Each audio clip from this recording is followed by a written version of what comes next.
Ser parte de la Guardia Pretoriana no fue solo una elección, fue un privilegio raro e inalcanzable para muchos. Ser pretoriano significaba vivir bajo la mirada del emperador y llevar sobre los hombros el peso de la seguridad del imperio. Estos hombres no eran soldados comunes, fueron cuidadosamente seleccionados y su misión iba mucho más allá del campo de batalla. La presión para mantener protegida a la élite, para garantizar que el corazón de Roma siguiera latiendo, era constante. Lo que estaba en juego no era solo el poder, sino la estabilidad del propio imperio. Cada nuevo día, la responsabilidad de estar a la altura de las expectativas los acompañaba, tan pesada como sus espadas. No había margen de error. Fueron elegidos por su habilidad, pero también por su lealtad inquebrantable, sabiendo que un error podría costarle al imperio y sus propias vidas. En la Guardia Pretoriana no se trataba solo de defender a un hombre, sino de proteger el destino de Roma. Convertirse en pretoriano no era solo una cuestión de deseo. Hubo un proceso riguroso que separó a los soldados ordinarios de aquellos que estaban destinados a proteger al emperador. El camino comenzó con algo sencillo pero vital: una carta de recomendación. En esta carta, figuras influyentes como senadores y altos funcionarios respaldaron el carácter y las capacidades del candidato. Pero eso fue solo el comienzo. Ser recomendado no fue suficiente. La Guardia Pretoriana requería más que fuerza física. Requería inteligencia, lealtad y una capacidad inquebrantable para seguir órdenes. No cualquiera podía unirse. Además de estar en forma y pertenecer a una familia respetable, el candidato debía residir cerca de Roma. Esto debería garantizar una lealtad incondicional al gobierno central. Sin embargo, el prestigio del cargo no siempre aseguró esta lealtad. La historia demostraría que incluso los soldados más cercanos al emperador podían ser fácilmente influenciados. Y es exactamente en este punto donde comienza el verdadero viaje de estos hombres. Después de todo, ser aceptado fue solo el comienzo de un viaje lleno de desafíos, donde cada paso era una prueba de que pertenecías a la élite de la élite. Ser aceptado en la Guardia Pretoriana no significaba que el camino estuviera garantizado. De hecho, este fue el momento en que comenzó la verdadera prueba. Al ser reclutado, un soldado era designado probatus, un título que conllevaba expectativas e incertidumbre. Durante esta fase de prueba, los días estuvieron marcados por un entrenamiento exhaustivo, donde cada movimiento era observado de cerca. No bastaba con demostrar fuerza física. Los superiores buscaban algo más.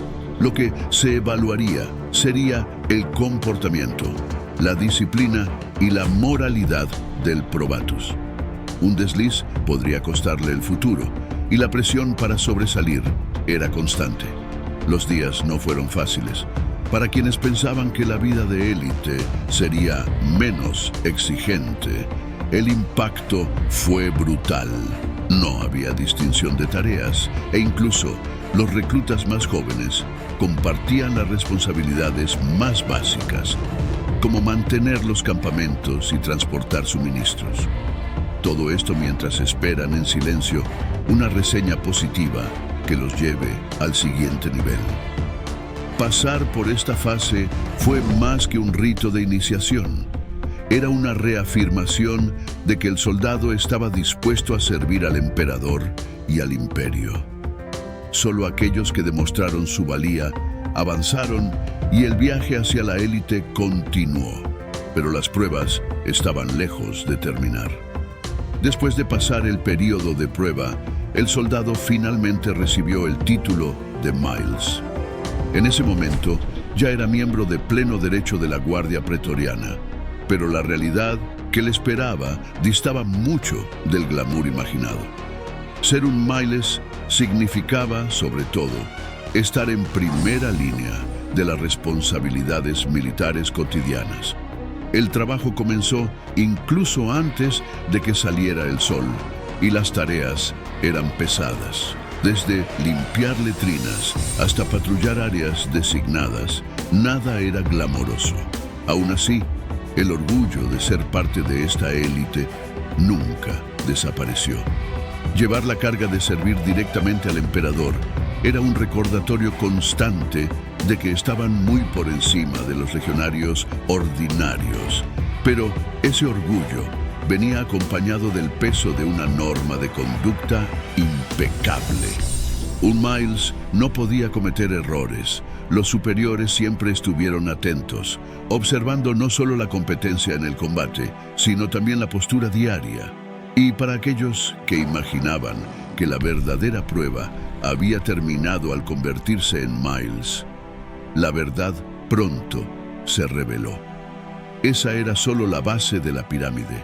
Cada decisión, cada acto, era un paso hacia un posible futuro de ascensos, o el final de su carrera. Después de unos años como Miles, apareció una oportunidad que todos codiciaban: ser ascendido a inmune. Este fue el paso que separó a los soldados ordinarios de aquellos que comenzaron a seguir un camino superior dentro de la Guardia Pretoriana. La principal diferencia: los inmunes estaban libres de las tareas más arduas y rutinarias, mientras los demás soldados todavía limpiaban las letrinas o patrullaban incansablemente. Los inmunes tenían roles especializados y más cómodos.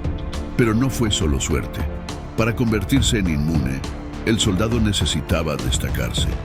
Era necesario demostrar competencia en alguna habilidad técnica o administrativa.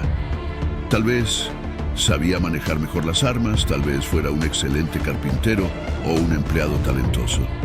Estos talentos, a menudo ocultos en las filas comunes, eran el pasaporte a una vida un poco menos agotadora dentro de la guardia. Los inmunes fueron quienes, además de soldados, se convirtieron en los pilares administrativos de la unidad. Se encargaban del mantenimiento de registros, del armamento y, por supuesto, de las finanzas. Y, con eso, también vinieron más responsabilidades, más confianza depositada por los superiores. Fue un paso más en la escala de ascensos. Pero para alcanzar este nivel, cada paso tenía que ser preciso y cada tarea impecable. Después de todo, el siguiente paso ya estaba a la vista.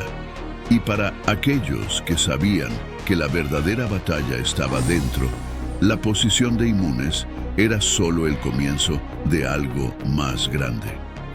Para muchos, ser ascendido a caballero pretoriano fue más que un simple cambio de título. Fue casi un rito de iniciación. Luego de 5 años de servir con disciplina en la infantería, quienes destacaron no solo por su desempeño, sino por su agilidad y habilidad con los caballos, recibieron la oportunidad de dar un salto en su carrera. Dejar la infantería significó algo más que cambiar de arma. Significó unirse a un círculo aún más cerrado dentro de la guardia, donde los riesgos aumentaban, al igual que el prestigio. Los caballeros pretorianos no eran solo soldados a caballo. Eran responsables de proteger al emperador con rapidez y precisión, listos para actuar antes de que la mayoría entendiera lo que estaba sucediendo. Montar con el vexillum en mano, la bandera de la tropa, era más que una misión. Era un símbolo de que el soldado se había convertido en una parte vital del equipo que mantenía a Roma en pie. Cada movimiento en el campo de batalla o en las calles de Roma llevaba el peso de la responsabilidad, la mirada atenta de los superiores y, por supuesto, la expectativa de nunca fallar. Ser caballero pretoriano traía consigo una mezcla de orgullo y presión. Estar en esa posición significó ser reconocido como uno de los mejores, pero también me recordó constantemente que siempre había algo más grande en juego, y por muy grande que fuera el logro, lo que realmente importaba era lo que vino después. Alcanzar el rango de principales es más que solo ser reconocido por tus habilidades. Se le debe confiar el liderazgo. En este punto, el soldado no solo sigue órdenes, sino que comienza a dictar las reglas. Un principales tiene la tarea de coordinar a los soldados, organizar la guardia y, lo más importante, garantizar que todo funcione como debería, sin falta. La relación con los centuriones también se estrecha, ya que junto a ellos, los principales aprenden los secretos del mando. Sin embargo, ascender a principales es solo el comienzo. El soldado ahora tiene que demostrar día tras día que su liderazgo es sólido. Cada decisión, cada orden que dé, será seguida de cerca. Y con esta nueva responsabilidad también vienen nuevas oportunidades para ascender aún más en la jerarquía. Alcanzar el rango de especulador era mucho más que alcanzar una posición prestigiosa. Era casi como conseguir un papel detrás de escena en el imperio. Este soldado no solo luchó en batallas convencionales, sino que vivió en la oscuridad, observando y escuchando lo que pocos sabían. Aquí el campo de batalla se amplió. Las armas ya no eran solo espadas y lanzas, sino inteligencia, astucia y capacidad de anticipar los movimientos del enemigo. Ser elegido para este papel no era común. El soldado que alcanzaba este nivel tenía que demostrar que era digno de confianza, discreto y sagaz. No era solo un protector del emperador, sino un confidente silencioso, una sombra al servicio del poder. Lo que descubrió podría cambiar el curso de una guerra, la estabilidad de una región o incluso el futuro del imperio. Y era precisamente este manjar lo que hacía tan impredecible la vida de un especulador. En cualquier momento podía ser llamado a una misión peligrosa, lejos de las líneas de batalla, donde el silencio valía más que la espada. Ya no se trataba solo de fuerza, se trataba de saber cuándo actuar y cuándo desaparecer sin dejar rastro. Aquellos que sobrevivieron y sobresalieron en este papel sabían que estaban a un paso de algo aún mayor. Después de todo, cuanto más poderosos se volvían los secretos que guardaban, más cerca estaban de las decisiones que realmente importaban en el imperio. Ascender al rango de centurión en la Guardia Pretoriana no fue solo cuestión de tiempo o suerte. Fue el resultado de años de lealtad, disciplina y, sobre todo, un liderazgo incuestionable. El centurión era quien, en medio del caos, mantenía el orden, conocía a sus hombres como nadie y sabía, con una simple mirada, cuando algo andaba mal. Esta posición aportaba mucho más que autoridad, aportaba el peso del mando. Un centurión necesitaba estar siempre a la vanguardia, no solo en la batalla, sino también en las decisiones cotidianas que podían salvar o destruir una unidad entera. Cuando el emperador necesitaba una presencia fuerte, llamaba al centurión. Ser centurión en la Guardia Pretoriana era, en muchos sentidos, ser la columna vertebral de toda la estructura militar de Roma. Y al mismo tiempo era un puesto que requería sacrificios constantes. El centurión no pudo vacilar. Su ejemplo fue el norte para todos los que lo rodeaban. Si él cayera, muchos caerían con él. En el campo de batalla o en las calles de Roma, debía estar siempre alerta, siempre dispuesto a actuar con precisión y decisión. Pero, ¿qué diferenciaba realmente a un centurión pretoriano de otros líderes militares? era proximidad al poder, responsabilidad directa por la seguridad del emperador. Un error no significaba solo un fracaso militar, significaba poner en riesgo la estabilidad misma del imperio. Y esta era la carga que cada centurión llevaba consigo. Alcanzar el rango de frugal significaba dejar atrás el combate tradicional y entrar en un terreno mucho más sutil y peligroso. Estos soldados se movían en las sombras. Eran los ojos y oídos del emperador, infiltrándose entre el pueblo sin llamar la atención. Cada palabra escuchada, cada conversación susurrada podría contener secretos capaces de cambiar el rumbo del imperio. Ser un frugal no se trataba solo de espionaje. Cuando la situación lo exigía, actuaban con precisión, silencio y una frialdad que pocos entendían. No hubo fanfarria ni gloria visible, solo la certeza de que en la sombra controlaban el destino de muchos, siempre dispuestos a hacer lo que fuera necesario, sin preguntas, sin vacilaciones. Ese tipo de poder tenía un precio. Llevar secretos tan pesados podía ser tan peligroso como cualquier batalla, y la confianza del emperador era el único escudo contra enemigos invisibles. Para un empresario, la línea entre el éxito y el desastre era muy delgada, y cualquier desliz podía costarle más que su propia vida. Después de 16 años de leal servicio, había llegado el momento que muchos esperaban con ansiedad: la jubilación. Pero esta transición no fue simplemente el final de una carrera. Para los veteranos de la Guardia Pretoriana, fue un nuevo comienzo.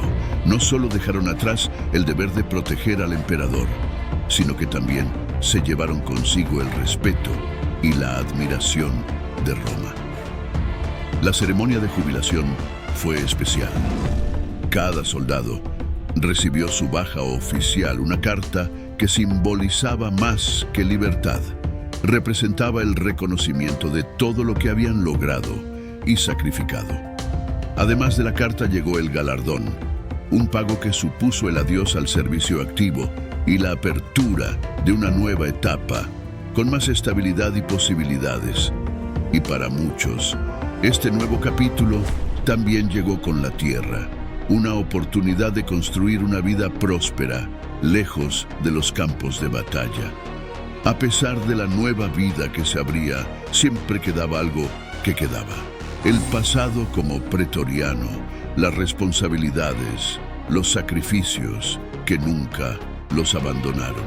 Llevaban, incluso en la tranquilidad del retiro, el orgullo de haber sido parte de algo más grande, de haber sido pilares de la seguridad del imperio. La vida continuó, pero el espíritu del soldado nunca los abandonaría.